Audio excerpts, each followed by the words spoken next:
لو مش قادر تبطل اي عاده سيئه عندك ومهما حاولت ومهما عملت كل اللي عليك برضه بتفشل في انك تبطلها، فالفيديو ده ليك للمشكله دي تحديدا. ولو بتحاول تبني اي عاده حلوه لكن صعبه زي المذاكره لساعات طويله او غيره برضه بتفشل انك تستمر عليها لفتره طويله، فالفيديو ده برضه ليك. انا هتكلم معاك عن السبب الوحيد الحقيقي اللي بيخليك تفشل في بناء العادات او تبطيل العادات مهما عملت بكل النصائح التقليديه المعروفه اللي اتهرست واتقالت في كل الكتب والفيديوهات المشهوره. لكن لازم يكون صدرك رحب شويه، عشان انا دلوقتي ههدلك افكار غالبا انت سمعتها قبل كده ومقتنع بيها لانها مشهوره جدا واتقالت في عشرات ومئات الكتب. هقول لك ليه الافكار دي غلط او مش فعاله بالشكل الكافي وما بتجيبش نتيجه خالص اما تيجي تطبقها على عاده صعبه وكبيره وليها تاثير كبير في حياتك. وهقول لك الحل المختلف والفكر المختلف للتعامل مع المشكله دي. ووعد مني في الاول كده قبل ما نبدا، الفكره دي لو فهمتها كويس وتشربتها جامد هي مش بس هتساعدك في تغيير عاداتك مهما كانت صعبه، هي هتغير نظرتك لنفسك وطريقه تفكيرك وشخصيتك وحياتك بالكامل بدون اي مبالغه، لان ده بالظبط اللي حصل معايا. فده مش مجرد كلمتين قريتهم من كام كتاب وجاي اقولهم لك، لا انا طبقته ودي تجربتي الشخصيه باخطائي واخفاقاتي اللي لسه بتعلم منها لحد النهارده. فمستحيل تاخد القدر ده من القيمه في فيديو قصير، الفيديو هيكون طويل بس معلش يعني لو في حد مش مستعد يستثمر نص ساعه في حياته ومستقبله عشان يحل مشكله كبيره عنده ويغير حياته الاحسن، فمعلش يعني الشخص ده مفيش منه امل خالص انه يعمل اي تغيير كبير في حياته الاحسن. انا اسف يعني مش هنضحك على بعض، انا بكلمك بمنتهى الصراحه. فلو انت مش الشخص ده يلا بينا نبدا الفيديو. بما ان مفيش حد بيفهم الحل قبل ما بيفهم المشكله، فانا الاول هدردش معاك شويه في الفكر المنتشر جدا واللي انا رافضه. في السنين اللي فاتت انا يمكن قريت اغلب الكتب اللي بتتكلم عن نقطه العادات تحديدا، عن ازاي ابطل عاده سيئه واما ابطلها ما ارجعلهاش تاني ابدا، او ازاي ابني عاده حلوه واستمر عليها لفتره طويله بدون انقطاع. اغلب الكتب دي بتديك معلومات لطيفه ولذيذه بس هي مش مهمه قوي او مش مؤثره قوي بالنسبه لك، زي ان العاده بتتكون في 21 يوم وبتاخد مثلا بتاع 66 يوم او 90 يوم عشان تثبت عندك، ومعلومات زي انهي جزء في المخ مسؤول عن تكوين العادات. ومش بقول ان كل المعلومات دي ملهاش لازمه، هي معلومات لذيذه بس ملهاش تاثير كبير قوي عليك، مش محتاج قوي انك تعرفها عشان تعرف تبني عاده او تبطل عاده. انت محتاج حاجتين اتنين بس ملهمش تالت، وهو اول حاجه انك تفهم المشكله وتعرف الحل. اما الرفايع والسلطات التانية دي فمش مهمه قوي بالنسبه لك. بعد كده الكتب دي بتتكلم عن شويه تيبس وتريكس ونصايح حلوه، وهي فعلا حلوه انا مش بتريق، هي نصايح قيمه ومفيده، لكنها طلعت نزلت هي مجرد نصايح، ده مقامها، هي مش اسس قويه اقدر اقف عليها، هي لوحدها مش كفايه انها تخليني اعمل تغيير كبير واقدر استمر عليه لفتره طويله. من اشهر الكتب دي وافضلها في رايي هو الكتاب ده، كتاب اتوميك هابتس او عادات ذريه بتاع جيمس كلير. الكتاب ده بيديك 4 نصايح ممتازه على اي عاده انت عايز تبنيها او عايز تبطلها، بس هم مش كفايه خالص زي ما قلت لك. ايه هم ال4 عادات دول؟ make it easy, make it obvious, make it attractive, make it satisfying. انك تخلي العاده easy سهله، obvious انها واضحه او ظاهره قدامك، attractive انك تخليها مغريه عشان تحب انك تعملها، وsatisfying انك تخليها مرضيه عشان تحب انك تجرب التجربه دي تاني. لازم هنا اديك مثال عشان لما نيجي ننقد الفكره تعرف المشكله فين. المثال مثلا ان انا عايز اروح الجيم، فانا بدل ما لسه هصحى الصبح وادور على الشنطه فين والهدوم وازازه الميه وكنت سايب الكوتش فين، لا انا هحضر الشنطه من بالليل، فاما اصحى الصبح الموضوع يبقى اسهل، مفيش قدامي حاجه غير اني اخد الشنطه وانزل. فدي اول نقطه بتاعت اجعلها سهله. تاني نقطة اجعلها ظاهرة، اني احط الشنطة قدامي في مكان ظاهر مثلا جنب باب الأوضة، فلما يبقى فيه فيجوال كلو كده او حاجة بصرية قدامي بفتكر العادة اكتر، فبزود احتمالات اني هعملها. فانا لما صحيت الشنطة متحضرة فبقت سهلة وشفتها قدامي فافتكرت، فالموضوع احتمالاته بتزيد. تالت نقطة زي ما الكاتب بيقول بتاعت اجعلها مغرية، اني مثلا اقول ان الاغنية الفلانية اللي بحبها مش هسمعها غير وانا بتمرن، فانا كده ربطت حاجة بحبها بحاجة ما بحبهاش، فانا الموضوع بقى ألذ بالنسبة لي اكتر، ده زي ما الكاتب بيقول يعني. رابع نقطة اللي هي بتاعت satisfying او انك تخليها مرضية، انك تكافئ نفسك مثلا بعد ما تتمرن بأي حاجة بتحبها او شيء زي كده. فدي ال4 نقط. طب لو عايز ابطل عاده سيئه مش ابني عاده حلوه، بعكس ال4 نقط دول. عشان نبقى كملنا المثال هنقول مثلا اني عايز ابطل السكريات، بدل ما تبقى الشوكولاته محطوطه على المكتب قدامي فحطها جوه الدرج كده، بدل ما خليتها ظاهره خليتها مخفيه. كسبت انا ايه؟ لما تبقى مخفيه وعيني ما بتشوفهاش كل شويه، فدي بتخليني ساعات انساها، فاحتمالات اني اعمل العاده دي بتقل، وده برضو كلام لذيذ. طب الاحلى ايه؟ اني بدل ما هي في الدرج اشيل الشوكولاته من البيت كله خالص. فانا لو عايز اكل شوكولاته فانا ما قداميش غير اني البس وانزل واروح اشتري وبتاع، فكده بقى اصعب، فاحتمالات اني هعملها هتقل برضو. وهكذا بقى. كمل انت المثال للاخر. ال4 نقط اللي كنت بعملهم لما بعوز ابني عاده حلوه بعكسهم اما عاوز ابطل عاده وحشه. انا بقى ايه مشكلتي مع الكلام ده؟ انها زي ما قلت لك مجرد نصايح، وحتى لو كانت نصايح فعلا حلوه فطلعت نزلت مجرد نصايح، ممكن اطبقها النهارده وبكره ما اطبقهاش.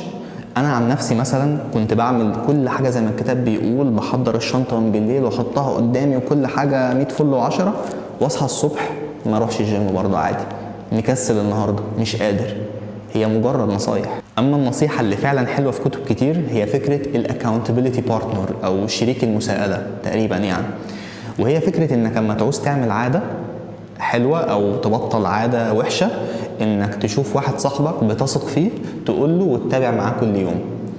الفكره دي رغم انها ممتازه وانصحك انك تجربها، الا انها ما اشتغلتش معايا خالص. واقول لك ما اشتغلتش معايا انا بقى ليه. انا قلت لك هشاركك اخطائي ودي تجربتي. اولا انا شخص انطوائي شويه وبحب خصوصيتي شويتين ثلاثه، ففكره اني كل ما عاوز ابني عاده او ابطل عاده اروح اقول لواحد صاحبي واتابع معاه وكده، يعني الفكره ما كانتش مستساغه قوي بالنسبه لي. ولما عصرت على نفسي ليمونه وجربت اعملها في حاجات صغيره، عشان ساعات ما بنحبش نشارك الحاجات الكبيره، فكنت بقول لصاحبي ويتابع معايا يوم واتنين، وبعد كده ممكن يتلخم في حاجه وينشغل ويبطل يتابع معايا، او انا نفسي بتشغل في حاجه وبطل وهكذا. فالموضوع ما كانش ظابط معايا خالص. لكن ده ما يخليهاش فكره وحشه، هي فكره ممتازه، لكنها انا اللي مش عارف اعملها. وزي ما قلت لك هي برضو ايه، مجرد نصيحه مش اكتر، وده لوحده مش كفايه. وبرضه نقطة تتبع الأيام، إنك لما تتتبع الأيام اللي هتلتزم بيها في عادة معينة، ده بيكون عندك سبب إضافي إنك تلتزم، عشان أنت عايز تحافظ على الاستريك أو سلسلة الأيام المتصلة. وده حقيقي، لكنه برضه مش اللي هيحلك المشكلة. ما أنا كنت بتتبع العادات اللي بعملها وبفوت أيام برضه عادي، وده كان بيخليني أتضايق جدا جدا من نفسي. وأما أتضايق من نفسي التزامي يقل أكتر وأكتر. وما تفهمنيش غلط، تتبع العادات ده شيء اساسي وضروري. امال انت هتعرف منين انك العاده دي التزمت بيها لمده شهرين او ما التزمتش؟ ما هو من التتبع. لكن الفكره الشائعه جدا والغلط ان التتبع هو اللي هيخليك تلتزم، وده غلط جدا.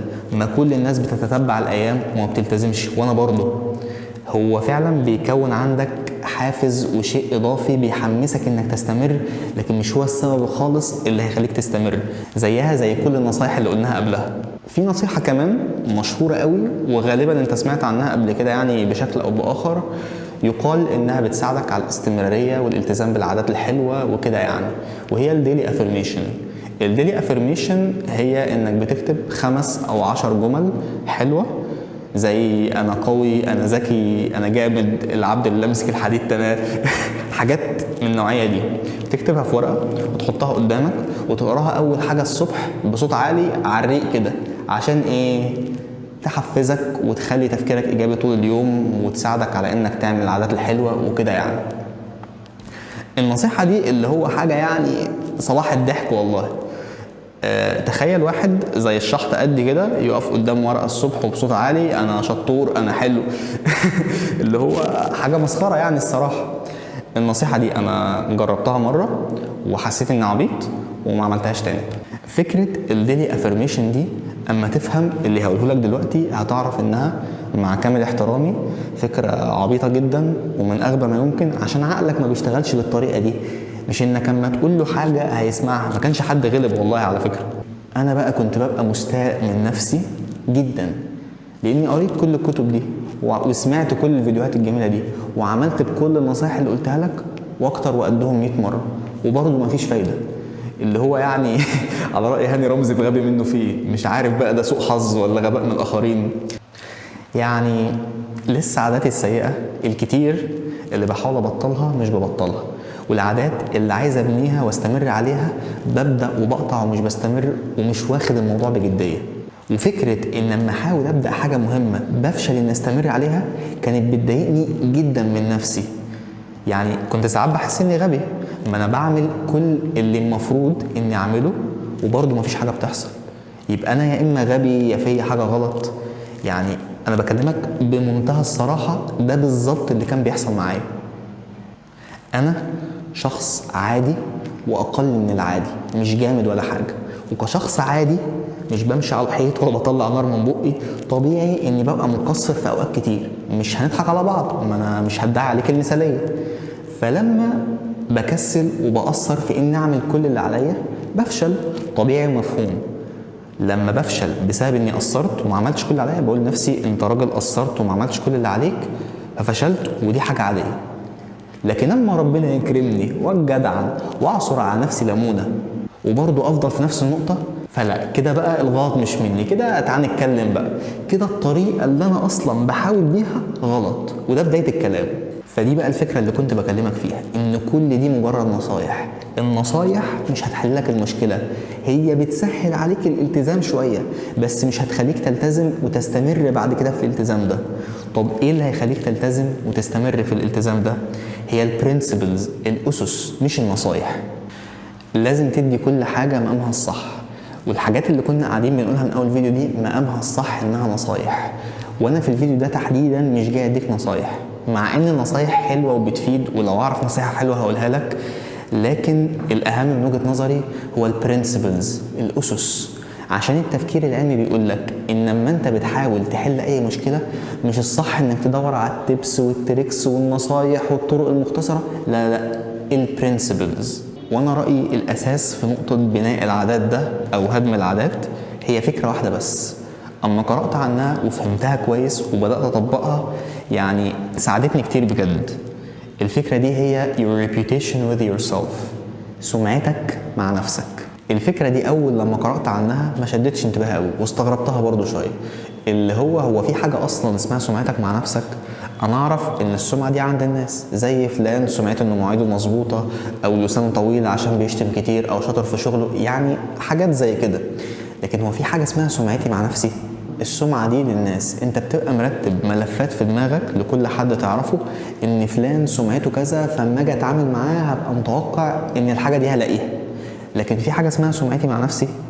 ما انا ببص لنفسي بالطريقه اللي عايز ابص لنفسي بيها، وبعامل نفسي بالطريقه اللي عايز اعامل نفسي بيها. لو عايز اشد على نفسي واشتغل بشد، لو عايز اريح بريح كده. يعني انا اللي بقول رايي عن نفسي، والكليشيه بتاع انا اللي بقول رايي عن نفسي ده اتهرس في كل فيديوهات التنميه البشريه او تطوير الذات والحاجات دي، اللي هو يقول لك انت اللي بتقول رايك عن نفسك، انت اللي بتبص لنفسك بالطريقه اللي انت عايزها، والكلام اللي هو غلط تماما ده. وبناء عليه بينصحوا نصايح زي الديلي افيرميشنز، اللي هي العاده الهبله بتاع الجمل اللي بتقراها الصبح على الريق اللي قلناها من شويه دي، اللي انا بقى يا معلم كنت بغفله وبجهله تماما ومعطلني كتير. زي ما بقول لك انا بشارك معاك اخطائي عشان نتعلم منها سوا. ان زي ما مخك بيرتب ملفات للناس اللي بيتعامل معاها، زي فلان اتاخر عليا مرتين ثلاثه، اذا فلان سمعته عندي ان مواعيده بايظه، لما يجي يقول لي هجيلك الساعه 6 بتيجي في بالي اللي هي 7 8. اللي انا كنت بغفله ان دماغي بيعمل معايا كده برضه بس من غير ما اخد بالي، وده مربط الفرس. ازاي؟ لما انا بقول هلتزم بالعاده الفلانيه او هبطل العاده الفلانيه، زي مثلا هبطل السهر وانام بدري واصحى الفجر، دي مش مجرد عاده انا عايز اعملها ولا عاده انا عايز ابطلها، لا، بالنسبه لعقلي ده اسمه وعد. في وعد انا اديته لنفسي، في كلمه انا اديتها لنفسي، ومن اول النقطه دي عقلي بيبدا يشوف انا هتصرف ازاي بعد ما بدي كلمتي، هل هلتزم بيها ولا لا، وسواء التزمت بيها او ما التزمتش في نتيجه كده كده هتحصل، في سمعه هتتكون عقلي بيكونها عني. هكرر الجمله تاني عشان بجد القصه كلها في الجمله دي. اما انت بتعوز تعمل اي عاده او تبطل اي عاده، الموضوع مش في العاده صعبه ولا سهله، مفيده ولا مش مفيده، دي المفروض تبقى اخر اهتماماتك.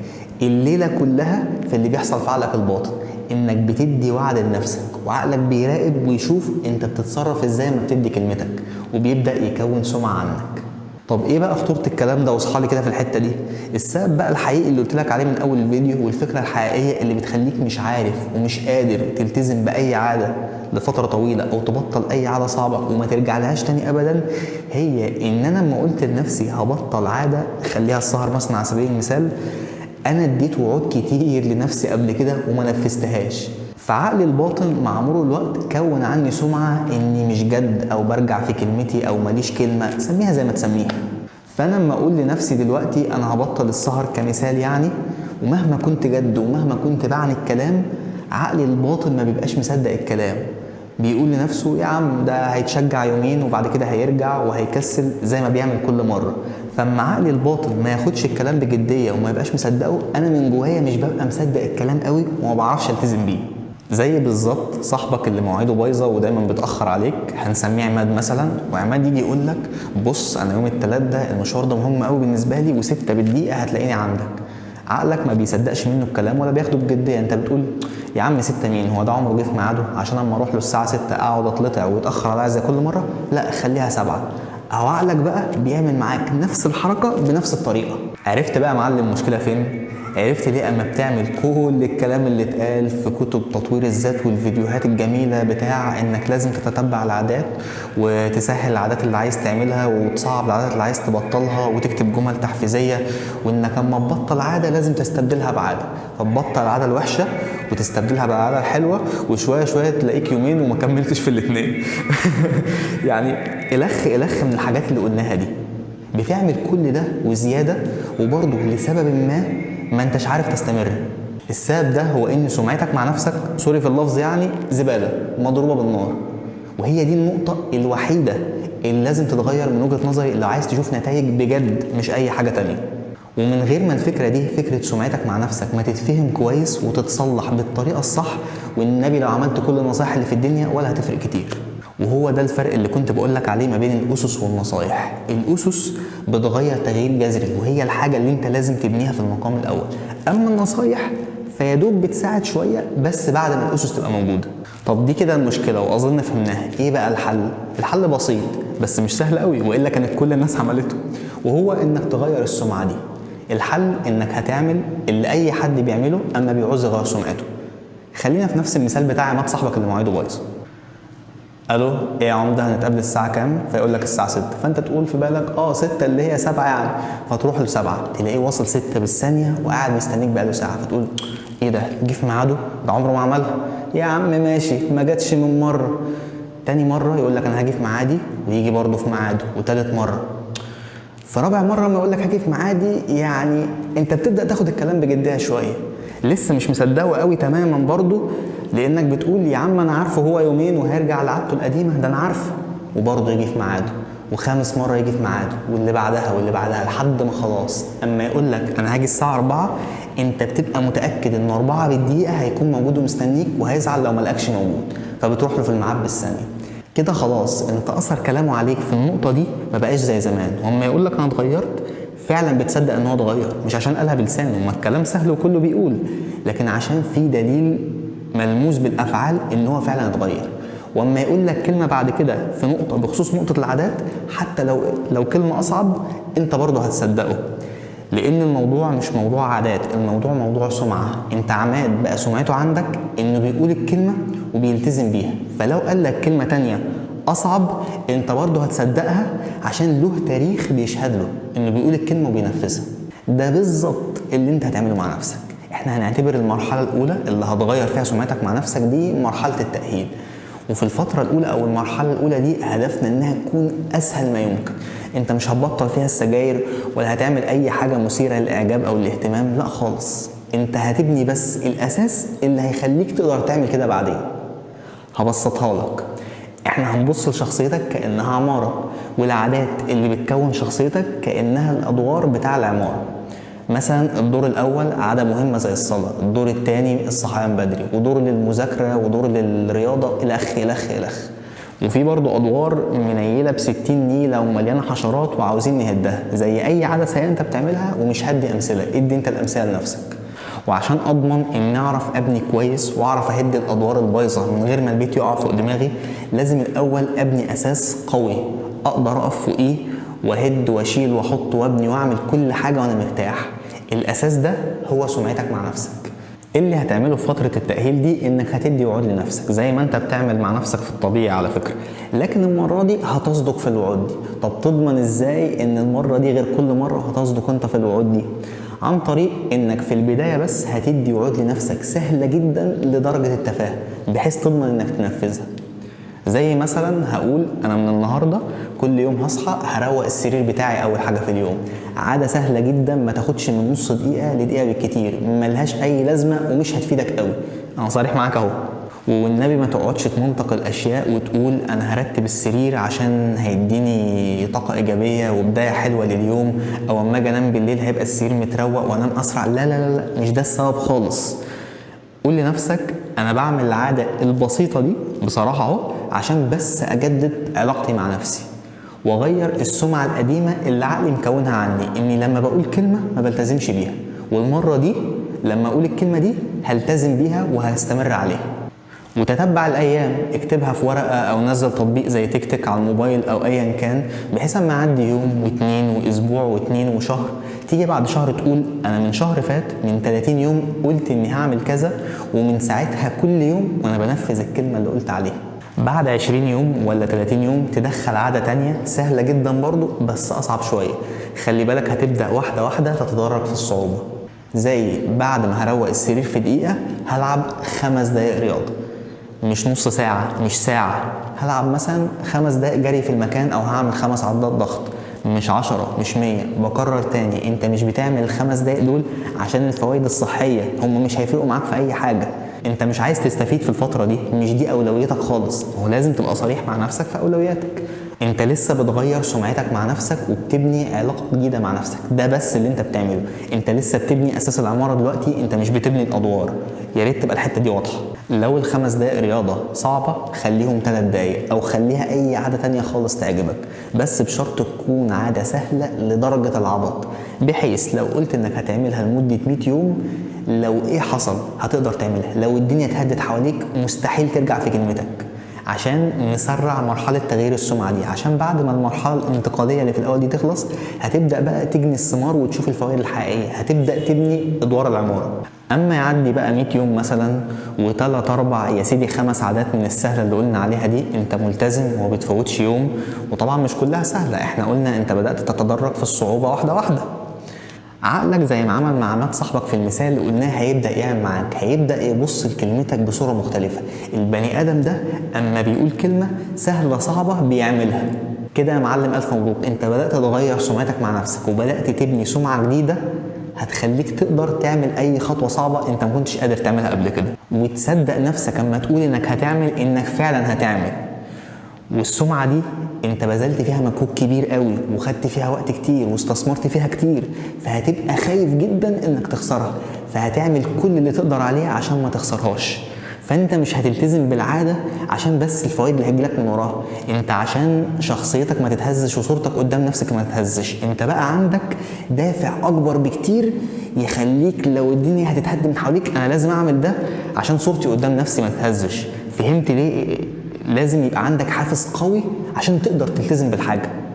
والحافز ده لو كان حاجة ليها علاقة بمبادئك وشخصيتك وكلمتك وصورتك قدام نفسك، وحاجة بجد هتحرقك قوي من جوه هتهزك قوي لو ما حصلتش، بجد انت هتعمل اي حاجة عشان تلتزم. حتى لو ما كنتش تعرف كل النصايح اللي قلناها قبل كده دي هتفتكس انت نصايح تخليك تلتزم. انا حاولت اخدك من ايدك واحدة واحدة ونمشي لحد ما نوصل للنقطة دي. وصلت للنقطة دي، انت دلوقتي بقى بجد تقدر تاخد خطوة كبيرة وفعلا تنجح فيها. تقدر تبطل عادة بجد صعبة او تبني عادة صعبة وتستمر عليها فترة طويلة، وتبدأ اما تنفذ النصايح اللي انتقدناها في اول الفيديو فعلا تجيب معاك نتيجة، لانك دلوقتي بنيت الاساس ورجعت تثق في كلمتك من تاني. معلش الكلام خدني وفي نقطة نسيت اذكرها مع انها مهمة جدا. في الفترة اللي في الأول بتاع تصليح السمعة وتغيير السمعة مع النفس دي، طبعا مش محتاج أقول لك خالص إنك ممنوع تماما تعمل الغلطة اللي كانت أصلا السبب في المشكلة. ممنوع إنك تدي أي وعود لنفسك أو لغيرك وما تلتزمش بيها. أقول لك على حاجة، ما تديش أي وعود خالص لا لنفسك ولا لغيرك، ده مؤقتا بس على الأقل في المرحلة المهمة اللي في الأول دي. يعني هقول لك مثال من غلطه غبيه قوي انا كنت بعملها وللاسف في حاجات كتير، وبستغبى نفسي النهارده كل ما افتكر اني كنت بفكر بالطريقه دي لحد وقت قريب. كنت مثلا بقالي 6 شهور قاعد ومفخد وملخوم في الشغل والمذاكره وغيره، فبقول بس اتحمس انا هروح الجيم 6 ايام في الاسبوع. وبالمنطق كده لو كنت في اسبوع مشغول ورحت 5 ايام او 4 او حتى 3 وماله، ده حلو جدا برضه. انا هذاكر النهارده 8 ساعات، وحتى لو حصل ظرف او كنت مش قادر او كده وذاكرت 6 بس، عسل قوي. وهكذا بقى في حاجات كتير قوي. انا بدي نفسي كلمه وبدي معاها تصريح ان عادي اكسر كلمتي او ما التزمش بيها تماما. ففي الجيم مثلا بعد ما بعمل الحركه دي باسبوعين 3 ممكن ما اروحش خالص بعدها. انت كده بتبني مع نفسك سمعه اني مش شرط التزم بكلامي بنسبه 100%، ممكن 80% عادي، ودي مصيبه. لاني لو هلتزم النهارده ب 80% من كلامي، بكره هلتزم بنصه، بعده مش هلتزم بحاجه خالص. ما انا متصالح مع الفكره انه عادي اني اقول الكلمه وما التزمش بيها، ودي كارثه لو انت هتبدا تربي العقليه دي مصيبه. اما تقول السنه دي انا هقرا 20 كتاب، ولو ما قدرتش وقرات 15 برضو عادي، ده رقم كبير وحلو يا حبيبي. ما اللي هيخليك تقرا 15 هيخليك تقرا 10، هيخليك تقرا كتاب واحد او حتى ما تقراش خالص. انت شايف خطورة الموضوع فين؟ خطورته في الجانب النفسي وفي التراكم النفسي اللي بيتعمل معاك اما كل شوية تقعد تقول الكلمة وما تلتزمش بيها، فترة بعد فترة وكلمة بعد كلمة، كل شوية فكرة انك عادي انك تكسر كلمتك بتبقى اسهل عليك وبتتعود عليها، ودي مصيبة. هي دي سمعتك مع نفسك اللي بتكلم معاك فيها. الكلمة او الوعد دي مش حاجة هينة وما ينفعش تطلع بالسهل كده، فأرجوك فكر كويس في أي وعد بتقوله حتى لو لنفسك. النقطة دي بقى اما تحصل وسمعتك مع نفسك تتحسن بالدليل الملموس من أفعالك، في ليها شوية فوائد تانية كده، زي إن ثقتك في نفسك بتزيد بشكل مش طبيعي وما حصلكش قبل كده. أما تيجي تقول الكلمة لحد أنا عارف إن حد بينفذ وعوده إن شاء الله لو إيه حصل، صدقني الكلمة بتطلع منك بشكل مختلف، انت بتشوف ده واللي قصادك كمان بيشوف ده. وكمان بتخليك تفكر كويس قوي، ما تقولش اي كلمة غير وانت عارف انك تقدر تعملها وعارف ان مفيش احتمال انك ما تعرفش تعملها. فده بيخليك شخص واقعي اكتر وعايش على الارض، مش شخص حالم ولا عايش في اللا لاند. وكمان الناس اللي حواليك من صحابك او اهلك او غيره بيحترموك اكتر لانهم بيشوفوا منك انك بتقول الكلمه وتلتزم بيها. ما انت اللي هتعمله مع نفسك اوريدي هتعمله مع الناس. شوف انا بدات معاك بايه، باننا عايزين نبطل عاده سيئه او نلتزم بعاده جيده، وصلت معاك لحد فين؟ لان الموضوع جذور واصله لحد كده. انت مش بس عاداتك هتتغير، انت شخصيتك بجد كلها هتتغير لو مشيت في الرحله اللي بكلمك فيها دي، وربيت عندك مبدا السمعه مع النفس اللي بكلمك فيه ده. وصدقني لو زرعت المبدأ ده جواك ومشيت عليه من النهارده، بعد فترة انت بجد هتحب نفسك اكتر، لان ده بالظبط اللي حصل معايا. انا كده شاركت معاك المشكلة والطرق المنتشرة لحل المشكلة، وليه الطرق دي مش كفاية خالص لحل المشكلة، ده في رأيي المتواضع اللي ممكن يبقى غلط عادي. وايه الفكر البديل لحل المشكلة واللي هيغير لك حاجات كتير قوي مش بس عاداتك. لو لحد دلوقتي الفيديو ده غير لك ولو فكرة واحدة بس، فدي فايدة كبيرة جدا وده كفاية جدا بالنسبة لي. اما لو كنت عاوز زيادة وعاوز تبدأ وتاخد خطوة، فانا كمان شاركت معاك خطوات عملية قابلة للتنفيذ تقدر تبدأ فيها من النهاردة لو عايز تبدأ في الرحلة دي، لانها فعلا رحلة وبتاخد وقت. ونصيحتي ليك في الاخر انك تسمع الكلام ده مرة واثنين وثلاثة، حتى لو يبدو لك انك فهمت كل اللي اتقال. لو في فكرة مش واضحة قوي من أول مرة هتوضح من تاني مرة، ولو في فكرة واضحة من أول مرة هتترسخ من تاني مرة. وممكن تبعت الدردشة دي لصديق ليك شايف إنها هتفيده أو تحب إنه ياخد الخطوة دي معاك. وبس كده، آسف على الإطالة وشكرا لوقتك وأشوفك الفيديو الجاي.